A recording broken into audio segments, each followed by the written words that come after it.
Hello and welcome to Lavneesh Sir ki class. This is Directorate of Education GNCT of Delhi's worksheet number 14, and it is only for class 8 students. It has taken from the subject social science, social and political life, and we will start a new chapter number 8, confronting marginalization in this worksheet. So students, we will learn and understand a new topic, confronting marginalisation in this worksheet. आज की इस worksheet में हम chapter number 8 जो कि new chapter है उसको start कर रहे हैं. कन्फ्रंटिंग मार्जिनलाइजेशन मतलब मार्जिनलाइजेशन से हम कैसे निपट सकते हैं या कैसे हम उसका सामना कर सकते हैं.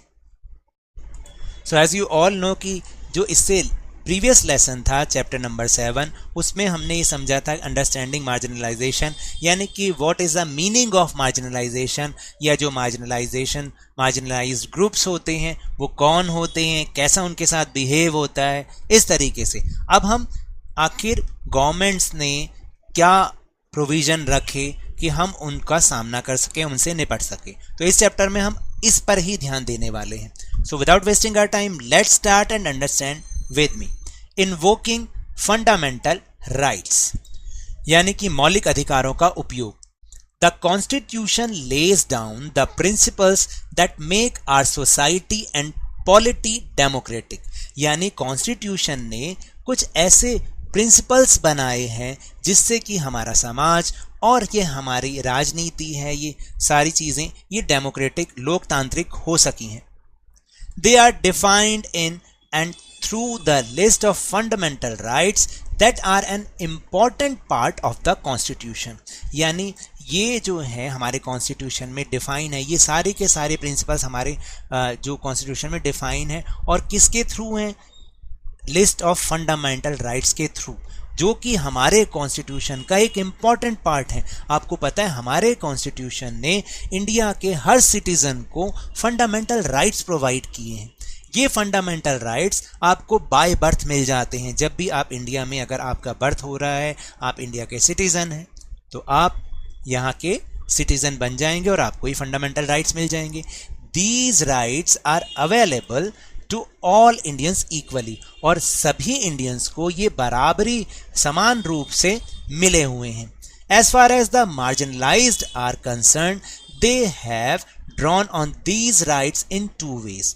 जहाँ तक जो हाशियाई समूहों की बात है, जिन्हें हम कहते हैं कि वो हाशियाई समूह हैं और वाकई में उनको कर भी रखा है मेन सोसाइटी ने, तो उन्होंने इन राइट्स को इस तरह से उन पर ध्यान दिलवाया है, यानी जो निम्नलिखित 2 तरीके हैं उनके जरिए उन्होंने सरकारों का ध्यान इस पर दिलवाया है.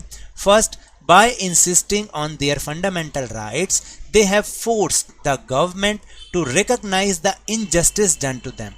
यानी पहला तो ये कि उन्होंने फंडामेंटल राइट्स पर जोर दे के और फोर्सफुली गवर्नमेंट को उनका ध्यान दिलवाया है कि जो उनके साथ इनजस्टिस हो रहा है, जो उनके साथ अन्याय हो रहा है, इन फंडामेंटल राइट्स को ध्यान में दिलाते हुए गवर्नमेंट का ध्यान इस चीज़ पर दिलवाया कि हमारे साथ अन्याय हो रहा है और हमारे पास ये फंडामेंटल राइट है. Second, they have insisted that the government enforce these laws.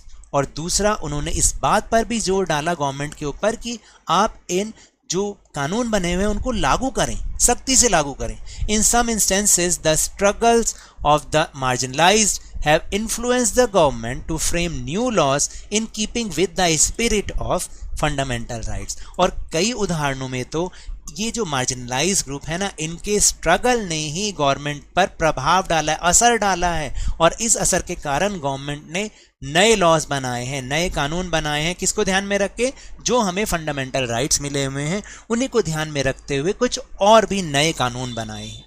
अब कुछ कानून इस तरीके से हैं जैसे कि article 17 of the constitution states that untouchability has been abolished. यानी आर्टिकल 17 हमें ये बताता है कि जो इंडिया में अब अनटचेबिलिटी है वो ख़त्म कर दी गई है. पहले किसी ज़माने में अनटचेबिलिटी होती थी, जैसे अगर कोई लोअर कास्ट का व्यक्ति है, अगर वो किसी हाई कास्ट के व्यक्ति को टच भी कर देता था ना, तो बहुत बुरा मानते थे, उसके साथ बहुत बुरा बिहेव किया जाता था. लेकिन जब से हमारी कंट्री इंडिपेंडेंट हुई है, हमारा कॉन्स्टिट्यूशन फ्रेम हुआ है और इम्प्लीमेंट हुआ है, तब से ये अनटचेबिलिटी जो कि आर्टिकल 17 है उसके तहत ख़त्म कर दी, अबॉलिश कर दी गई.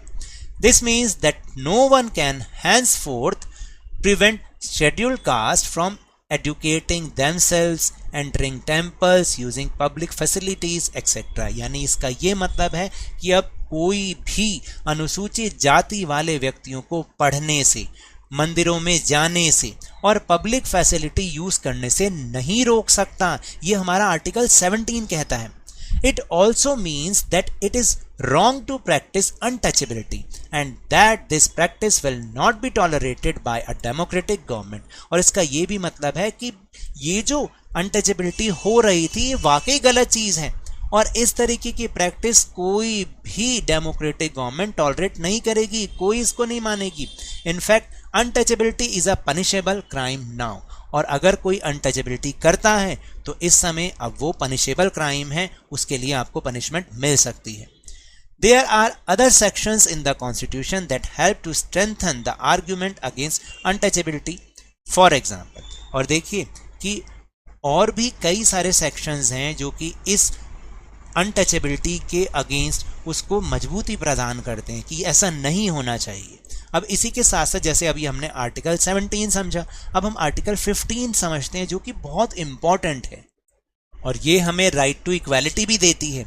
Article 15 of the constitution notes that no citizen of India shall be discriminated against on the basis of religion, race, caste, sex और प्लेस ऑफ बर्थ। यानी ये जो आर्टिकल 15 है ये हमें इस बात का राइट देता है कि भारत के किसी भी सिटीजन के साथ उसके रिलीजन, उसकी नस्ल, उसकी कास्ट जाति, उसके सेक्स यानी उसके लिंग और उसके प्लेस ऑफ बर्थ यानी जन्म स्थान के आधार पर कोई डिस्क्रिमिनेशन, कोई भेदभाव नहीं करेगा।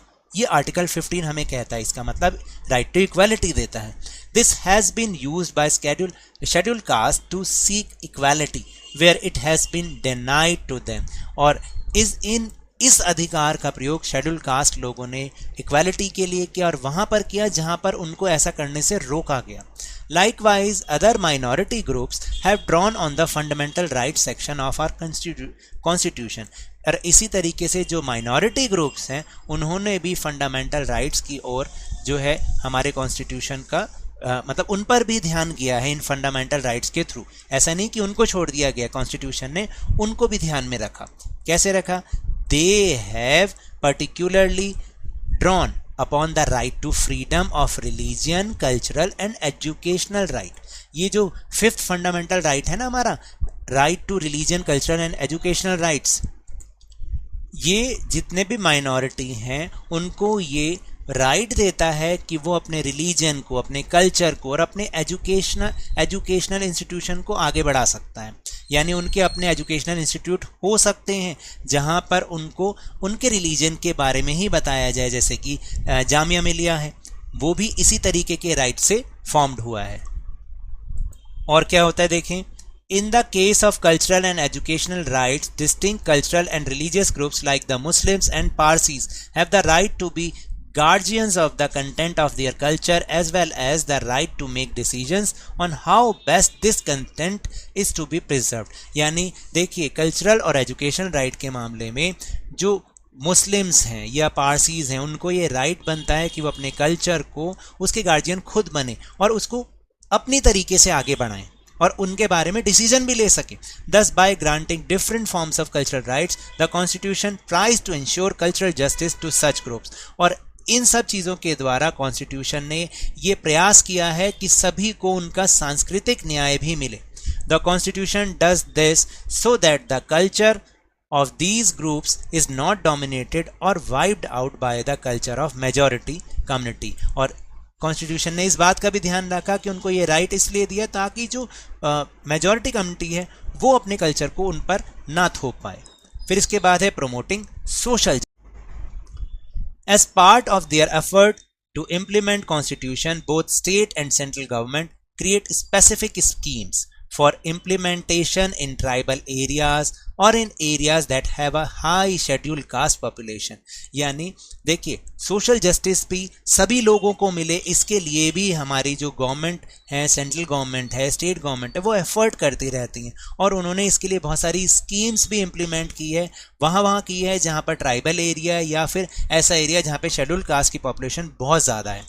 For example, the government provides for free or subsidized hostels for the students of scheduled caste and Adivasi communities so that they can avail of education facility that may not be available in their localities। यानी देखिए उदाहरण के तौर पर जो हमारी government है उन्होंने शेड्यूल कास्ट स्टूडेंट्स के लिए, आदिवासी कम्युनिटी के स्टूडेंट्स के लिए फ्री या फिर सब्सिडाइज यानी सस्ते दामों पर हॉस्टल की फैसिलिटी प्रोवाइड की है ताकि वो अपनी एजुकेशन ले सकें। हो सकता है क्योंकि वो उनके गांव में ना हो तो अपने गांव से बाहर जाने के लिए उन्हें कहीं रहना भी पड़ेगा पढ़ने के लिए, तो उनके पास इतने पैसे तो होते ही नहीं हैं। तो इसके लिए गवर्नमेंट ने ऐसी पॉलिसीज़, ऐसे जो स्कीम्स हैं उनको इम्प्लीमेंट किया ताकि सोशल जस्टिस को प्रमोट किया जा सके। In addition the government also operates through laws to ensure that concrete steps are taken to end inequality in the system। और यहाँ तक कि गवर्नमेंट ने कानून भी बनाए हैं और ऐसे कानून बनाए हैं ताकि ये जो इनइक्वालिटी है सिस्टम के अंदर वो ख़त्म की जा सके। वन सच लॉ और policy is the reservation policy, और ऐसा ही एक कानून या नीति है reservation policy, through which seats are reserve for scheduled caste and Adivasi in educational institutions and government employment. और देखिए इस रिजर्वेशन पॉलिसी, ये बहुत इंपॉर्टेंट है आपके पेपर पॉइंट ऑफ व्यू से कि रिजर्वेशन पॉलिसी इसलिए बनाई गई जिसके अंदर क्या होता है कि सीट्स को रिजर्व किया जाता है कहाँ पर, जो एजुकेशनल इंस्टीट्यूशन है जैसे स्कूल कॉलेज है या गवर्नमेंट एम्प्लॉयमेंट है। अगर गवर्नमेंट की कोई नौकरी निकलती है तो उसमें शेड्यूल कास्ट और आदिवासीज के लिए सीट्स रिजर्व्ड रहती है, यानी उनको नौकरी मिलेगी ही मिलेगी। So these are the topics of this worksheet. Now will move on question answer section।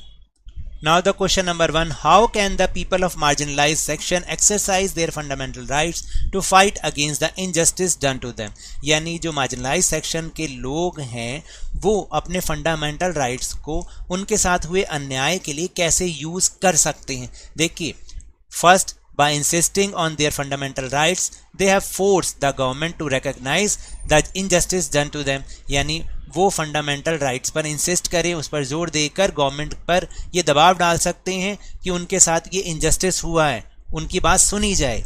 Second, they can insist that the government enforce these laws, और गवर्नमेंट पर भी वो दबाव भी डाल सकते हैं कि जो भी इससे संबंधित कानून हैं उन्हें लागू किया जाए, इम्प्लीमेंट किया जाए। Now question number 2, how do state governments and central governments promote social justice. तो देखिए ये जो मैं बार बार ब्लू टिक लगा रहा हूँ ना, ये सिर्फ मेरे समझाने के लिए, आपको इसको कहीं पर भी लगाने की ज़रूरत नहीं है। तो कैसे स्टेट गवर्नमेंट और सेंट्रल गवर्नमेंट सोशल जस्टिस को प्रमोट करती हैं ताकि सबके साथ न्याय हो। As part of their effort to implement the constitution, both state government creates a specific scheme for implementation in tribal areas or in areas that have a high scheduled caste population। जैसे मैंने अभी आपको समझाया था ना worksheet में कि constitution में इस बात को लागू करने के लिए कि सबको सोशल जस्टिस मिले, तो स्टेट गवर्नमेंट और सेंट्रल गवर्नमेंट क्या करती हैं, कुछ स्कीम्स को लागू करती हैं वहाँ पर जहाँ पर आदिवासी लोग होते हैं या फिर शेड्यूल कास्ट लोग ज़्यादा होते हैं। और दूसरा क्या तरीका है, in addition the government also operates through laws to ensure that concrete steps are taken to end inequity in the system. और बहुत सारे लॉज को भी वो लागू करती है, कानून को लागू करती है ताकि जो सिस्टम में इनइक्विटी है, असमानता है, इसको खत्म किया जा सके। वन सच लॉ और policy is the reservation policy, और इसी तरीके का एक उदाहरण है reservation policy. Now question number 3।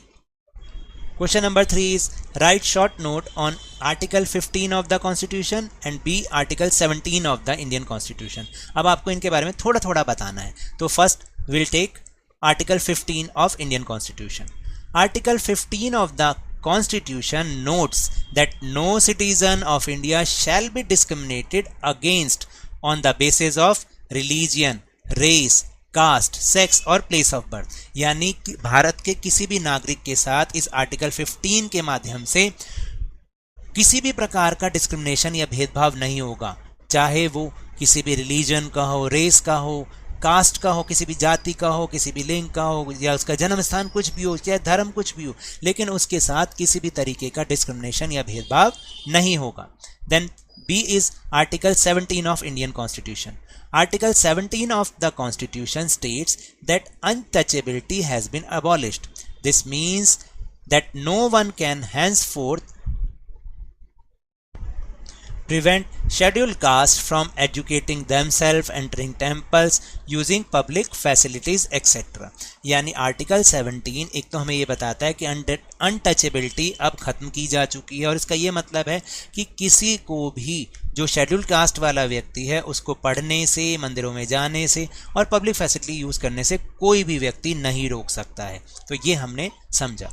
सो टेलीग्राम ऐप पर भी हमने अपना चैनल लवनीश सर की क्लास बनाया है, जिसका लिंक आपको इस वीडियो के डिस्क्रिप्शन बॉक्स में मिल जाएगा।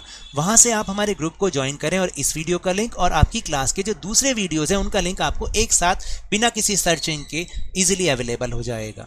So now that's all for this worksheet. अगर मेरे इस तरह समझाने से अब आपको समझ में आने लगा है तो इस चैनल और वीडियो को लाइक कीजिए। आप इस वीडियो को देख रहे हैं तो लाइक का बटन दबाएं, और अगर आप नए हैं तो चैनल सब्सक्राइब भी करें और इस वीडियो को खूब शेयर करें, और जल्दी से जल्दी अपने ही इस चैनल लवनीश सर की क्लास के सब्सक्राइबर्स को ऊंचाइयों तक पहुंचा दें। But remember, when ever you will go outside please wear your mask, और जब भी आपकी टर्न आए कोरोना की वैक्सीनेशन जरूर लगवाएं, क्योंकि कोरोना को हराना है और जिंदगी को एक बार फिर से सुहाना बनाना है। इसी उम्मीद के साथ थैंक यू वेरी